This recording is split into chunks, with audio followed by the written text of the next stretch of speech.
Paper unfold effect, bundle animation, magnifying glass technique, screen slide animation और भी बहुत कुछ। इन सारे एनिमेशंस को यूज़ करके मैंने मोबाइल से ये वीडियो बनाया है, पहले आप ये देख लो।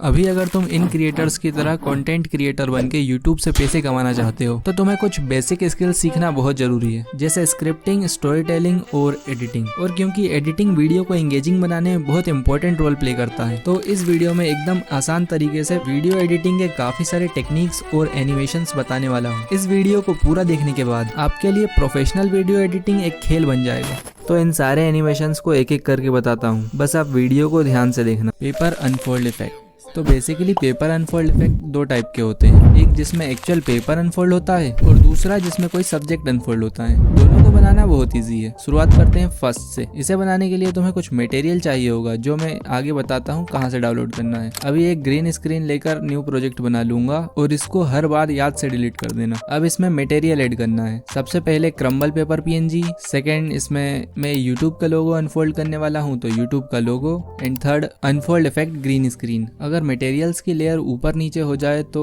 लेयर्स में आके इसी तरह से अलाइन कर लेना। अब यूट्यूब के लोगो का ब्लेंड मोड स्लाइड कर दूंगा जिससे पेपर का टेक्सचर विजिबल हो सके, लेकिन मुझे लोगो थोड़ा डार्क लग रहा है तो एडजस्ट में आकर सैचुरेशन थोड़ा इंक्रीज कर लूंगा। हाँ, अब ठीक है। अब इस इफेक्ट को सिलेक्ट करके इसके रेड कलर को क्रोमा की से रिमूव कर लूंगा। अब बस इसे एडजस्ट करना है। इसके लिए इफेक्ट के लास्ट फ्रेम पर आ जाना और पेपर PNG को जूम करके दोनों साइड से बराबर कर लेना। अब क्योंकि दोनों पेपर आपस में सिंक नहीं हो रहे हैं तो एडजस्ट में आके पेपर PNG की ब्राइटनेस थोड़ी कम कर देना। Now first paper unfold effect is ready. अब इसे एक्सपोर्ट कर लेता हूँ और जब तक ये एक्सपोर्ट हो रहा है अपन चलते हैं नेक्स्ट एनिमेशन पे, बंडल एनिमेशन। ये मैं बताऊं प्लीज? ओके। Thank you. इसे बनाने के लिए मैंने पिक्सेल लैब में कुछ एलिमेंट्स का यूज करके ये 4 पोस्टर्स बना लिए हैं। अब कैपकट में आके एक पोस्टर ऐड कर लूंगी। अब थोड़ा सा आगे जाके ये जिस पॉइंट पर आके रुकेगा वहाँ थोड़ा छोटा करके की फ्रेम लगा लूंगी। अब वापस स्टार्टिंग में आके इसको थोड़ा सा जूम करके स्क्रीन के बाहर कर दूंगी, जिससे यहाँ ऑटोमेटिकली एक की फ्रेम लग जाएगा। अब इन दोनों की फ्रेम के बीच की एनिमेशन को स्मूथ बनाने के लिए इस ग्राफ में आके ईज इन टू सेलेक्ट कर लूंगी। डन। इस पर तो एनिमेशन लग गया। अब बार बार ये प्रोसेस नहीं करना है। इसी को डुप्लीकेट करके इस लेयर के नीचे ले आना है। अब कितनी देर के बाद इस पोस्टर की एंट्री करना है वहाँ इस लेयर को प्लेस कर देना है। अब इस पोस्टर से पिछले पोस्टर के ओवरलैप होने से पहले टाइम लाइन को जूम करके एक की फ्रेम लगा दूंगी और अगले की फ्रेम को रिमूव कर दूंगी। अब ये भी बन गया। इसी तरह से डुप्लीकेट करके 2 लेयर और बना लेती हूँ, फिर बताती हूँ। अब बस रिप्लेस में आके इन्हें एक एक करके रिप्लेस करना है। एंड या बंडल एनिमेशन इज रेडी। अब अपन चलते हैं नेक्स्ट एनिमेशन पे। अब बस करो। अब अपन चलते हैं टेक्स्ट हाईलाइट टेक्निक पे। डोंट वरी, ड्रॉ टूल से ड्रॉ करने वाला नहीं बताऊंगा क्योंकि वो इतने अच्छे से हाईलाइट भी नहीं करता और प्रोफेशनल की तो बात ही छोड़ो। इस चैनल पर तुम्हें प्रोफेशनली और इजीली हो जाने वाला कंटेंट ही मिलेगा, तो तुम चाहो तो समझ रहे हो ना, कर लो यार। और बेल आइकन भी ऑल पे सिलेक्ट कर लेना। तो टेक्स्ट हाईलाइट करने के लिए एक हाईलाइटर बनाना होगा। इसके लिए पिक्सेल लैब में आ जाऊंगा और 3 डॉट्स पर क्लिक करके इमेज साइज फिर यूट्यूब चैनल बैनर सिलेक्ट कर लूंगा, जिससे पिक्चर का रेजोल्यूशन 2K हो जाएगा और जूम करने पर ब्लर नहीं होगा। अब टेक्स्ट पे क्लिक करके इसे थोड़ा छोटा कर लूंगा, फिर एडिट में आकर इन वर्ड्स को रिमूव करके स्पेस दबाकर ओके कर दूंगा। अब थोड़ा सा स्क्रॉल करने पर एक ऑप्शन मिलेगा बैकग्राउंड, इस पे क्लिक करके इसे ऑन कर लूंगा। अब जिस कलर से तुम हाईलाइट करना चाहते हो वो कलर सिलेक्ट करके लेफ्ट और राइट पैडिंग को एंड तक बढ़ा लेना और यहाँ से बैकग्राउंड रिमूव करके एक्सपोर्ट कर लेना। अब कैपकट में आके जो लाइन या वर्ड हाईलाइट करना है वहाँ इसे इंपोर्ट कर लेना और उस लाइन के हिसाब से एडजस्ट करके आगे से बराबर कर लेना। पीछे कितना भी हो उससे कोई दिक्कत नहीं है। अब इसका ब्लेंड मोड चेंज करके डार्कन कर लेना और ज्यादा डार्क लगे तो ओपेसिटी में आकर इसे थोड़ा कम कर लेना। अब बस इसमें एनिमेशन डालना है। इसके लिए मास्क पे आकर हॉरिजॉन्टल मास्क सिलेक्ट कर लेना और एडजस्ट पे क्लिक करके रोटेट में आके इसे -90 डिग्री रोटेट कर देना। अब विदाउट इस एरो को टच किए इस लाइन को स्टार्टिंग ले आना, फिर एक की फ्रेम लगा देना। अब जहां तक तुमने इसे वॉइस ओवर में बोला है वीडियो को एंगेजिंग बनाने में बहुत वहां आके इस लाइन को एंड में ले आना, जिससे यहाँ ऑटोमेटिकली एक की फ्रेम लग जाएगा। एंड वाइप राइट एनिमेशन बन गया। अब अगर पूरा पैराग्राफ हाईलाइट करना है तो इसी को डुप्लीकेट करके आसानी से कर सकते हो। अब चलते हैं नेक्स्ट एनिमेशन पे।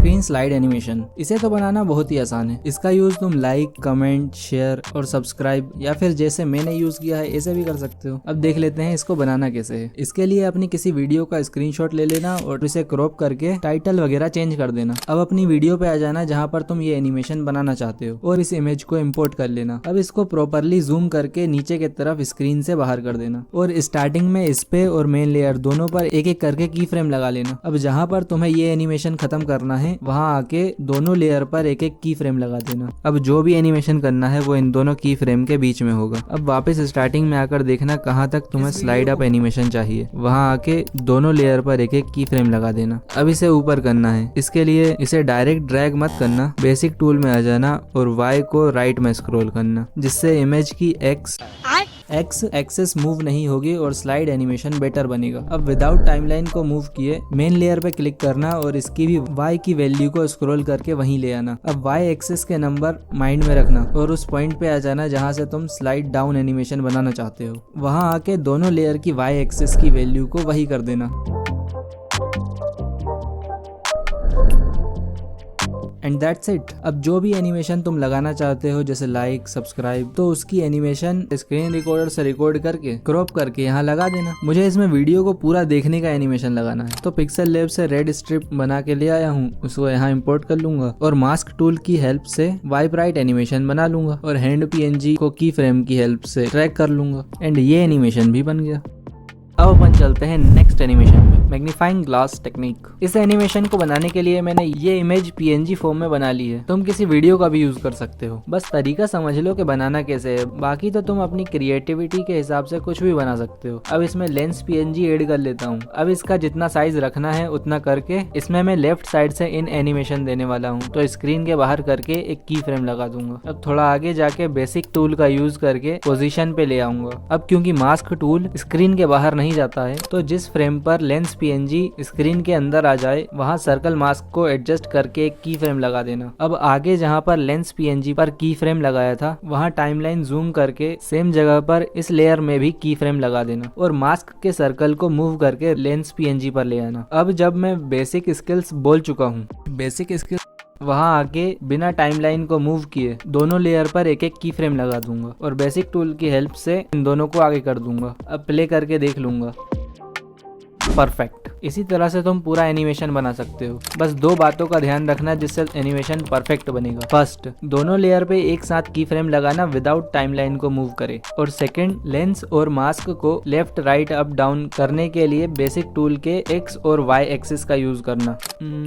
अब तक तो एक्सपोर्ट हो गया होगा। अब अपन चलते हैं सेकंड पेपर अनफोल्ड इफेक्ट पे। इसे बनाने के लिए कैपकट में ग्रीन स्क्रीन इमेज लेकर न्यू प्रोजेक्ट बना लूंगा और इसमें हैंड PNG, कटआउट PNG, इसे कैसे बनाना है आगे बताता हूँ और अनफोल्ड इफेक्ट ऐड कर लूंगा। ये सारे इंपॉर्टेंट मटेरियल्स जो मैंने इस वीडियो में यूज किए हैं इसे मैंने टेलीग्राम चैनल बनाकर उस पर डाल दिया है तो आप वहां से डाउनलोड कर लेना, लिंक डिस्क्रिप्शन में है। और इस चैनल पर इंपॉर्टेंट और काम की चीज ही डालूंगा, कोई फालतू चीज नहीं जिससे तुम्हारी मेमोरी भरे। तो चाहो तो ज्वाइन भी कर लेना। अब फर्स्ट लेयर पे हैंड PNG, सेकंड लेयर पे अनफोल्ड इफेक्ट और थर्ड लेयर पे कटआउट PNG सिलेक्ट कर लूंगा। अब हैंड PNG को सिलेक्ट करके बेसिक टूल, स्केल और इसे 100% स्केल कर दूंगा। इसी तरह से कटआउट PNG को भी 100% स्केल कर दूंगा। अब अनफोल्ड इफेक्ट को सिलेक्ट करके कटआउट पे आके क्रोमा की से रेड कलर को रिमूव कर दूंगा। अब बस इसे एडजस्ट करना है and second paper unfold effect is ready. अब जहां पर तुम्हें इसे यूज करना है वहां आके इसे इंपोर्ट कर लेना और ग्रीन कलर को क्रोमा की से सिलेक्ट करके रिमूव कर देना। नाउ ये भी हो गया। अब देख लेते हैं कटआउट PNG कैसे बनाना है। इसके लिए तुम्हें एक किसी सब्जेक्ट की PNG चाहिए जो तुम अनफोल्ड करना चाहते हो। मैंने इसमें हैंड PNG अनफोल्ड किया है तो इसका कटआउट PNG बनाने के लिए पिक्सल लैब ओपन करके इमेज साइज फिर 9:16 रेशो सिलेक्ट कर लूंगा। अब इसमें हैंड PNG ऐड कर लेता हूँ। अब इसे एडजस्ट करके रिलेटिव पोजीशन में आके सेंटर में कर लेता हूँ और बैकग्राउंड ट्रांसपेरेंट करके एक्सपोर्ट कर लूंगा जिससे दोनों PNG सेम रेशियो के मिल जाएंगे और एनिमेशन बनाते टाइम आसानी से फिट हो जाएंगे। अब ग्रीन स्क्रीन इमेज ऐड कर लूंगा और इसे फुल साइज करके लेयर में जाके हैंड PNG के नीचे कर दूंगा। अब हैंड PNG को सिलेक्ट करके थोड़ा स्क्रॉल करूंगा और कलर पे क्लिक करके इसे ऑन कर दूंगा और व्हाइट कलर फिल कर दूंगा। अब इसे एक्सपोर्ट कर लूंगा। अब इन दोनों को हाइड करके एक्सपोर्ट की हुई इमेज को फिर इंपोर्ट करूंगा और फुल साइज कर लूंगा। अब कलर इरेजर पर क्लिक करके इसे ऑन कर दूंगा और टॉलरेंस को बढ़ाकर 44 कर दूंगा जिससे हैंड PNG का कटआउट बन जाएगा। अब इसे एक्सपोर्ट कर लूंगा। नाउ कटआउट PNG ही बन गया। अब चलते हैं नेक्स्ट एनिमेशन। मास्किंग। ये इफेक्ट कैपकट में बनाना बहुत आसान है, मैं इस वीडियो में बनाकर दिखाता हूँ। तो सबसे पहले जो टेक्स्ट रिवील करना है उसका PNG पिक्सल लैब या कोई अदर ऐप से बनाकर ले आना। अब इसमें सेम वीडियो को ओवरले पर फिर इम्पोर्ट कर लेना और बेसिक में जाके स्केल को 100% कर देना। अब कटआउट में आके ऑटो कटआउट सिलेक्ट कर लेना, जिससे टेक्स्ट पर्सन के पीछे चला जाएगा। मेक श्योर ओवरले वीडियो की लेयर टेक्स्ट के लेयर के ऊपर हो। अब जहाँ से टेक्स्ट को रिवील करना है वहाँ जाके उसके पिछले पोर्शन को रिमूव कर लेना। अब मास्क टूल में आकर वही हॉरिजॉन्टल मास्क फिर -90 डिग्री रोटेट कर लेना। अब इस लाइन को पर्सन के नीचे ले आना और एक की फ्रेम लगा देना। अब वीडियो और मास्क की लाइन को थोड़ा थोड़ा आगे करते जाना और की फ्रेम लगाते जाना। And done. इस वीडियो में सब्जेक्ट के क्लोथ्स बैकग्राउंड से काफी ज्यादा ब्लेंड हो रहे थे, इसलिए ऑटो कटआउट इतने अच्छे से वर्क नहीं करा। आप किसी और वीडियो पे ट्राई करोगे तो डेफिनेटली बेटर रिजल्ट्स देखने को मिलेंगे। तो बताने को तो बहुत सारे एनिमेशंस और टेक्निक्स हैं, like mind slice animation, 3D video rotate, mister beast और मैग्नेट्स मीडिया जैसी नेक्स्ट लेवल वीडियो एडिटिंग और भी बहुत कुछ। बट इन सबको इसी वीडियो में कवर कर पाना थोड़ा मुश्किल है। तो अगर इस पर वीडियो चाहिए तो कमेंट में पार्ट 2 कमेंट कर देना। क्या कह रहा हूँ, सब कुछ एक ही वीडियो में बता देगा तो पार्ट 2 की हाइप कैसे बनाएगा। तो इस वीडियो से तुम्हारी वीडियो एडिटिंग स्किल्स तो बूस्ट हो गई, बट अगर एक चैनल को ग्रो करना चाहते हो तो तुम्हें ये स्ट्रेटजी जानना होगा। इस स्ट्रेटजी को मैंने इस चैनल पर भी अप्लाई किया है और रिजल्ट्स तुम देख सकते हो। तो अगर तुम्हें ये स्ट्रेटजी जानना है तो इस वीडियो में मैंने अच्छे से एक्सप्लेन किया है। सिर्फ 4 मिनट की ही वीडियो है तो देख ही लेना। चलो बाय।